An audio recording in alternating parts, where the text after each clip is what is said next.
I replaced the Screaming Eagle slip-ons with the Rush slip-ons, 1 3/4 inch baffles. Which ones do I like better? Hands down, the Rushes. There is no comparison at all, and I would highly recommend getting the Rush slip-ons. They're inexpensive. It's not going to cost you all the money having to get the bike tuned and all that nonsense, and they sound as good as, I would say, Vance and Hines. The 1 3/4 inch baffles are not as loud as the Vance and Hines, say the short shots, but if you want something really obnoxiously loud, you can get the 2 inch or the 2 1/4 inch baffles, which are much louder than the ones I have.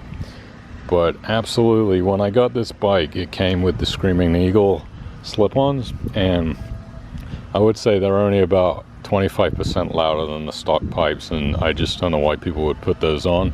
If you really want your bike to sound like a Harley, go with these Rush slip-ons. They sound awesome. And here's a before and after of the Screaming Eagles versus the Rush, so you can really hear what it sounds like.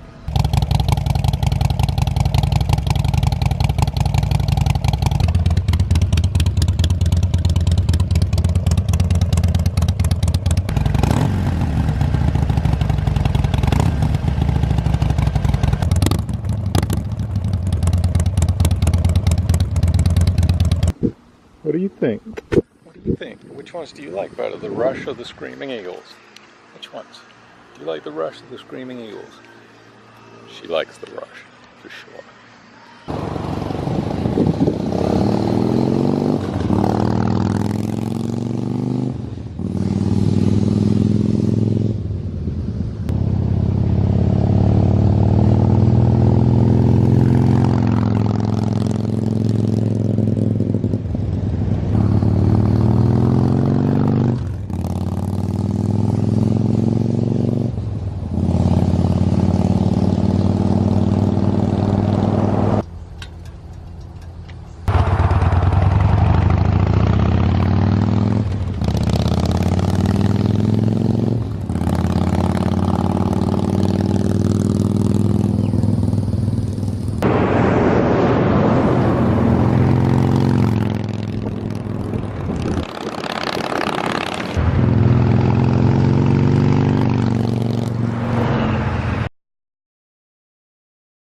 There's a little startup under the bridge.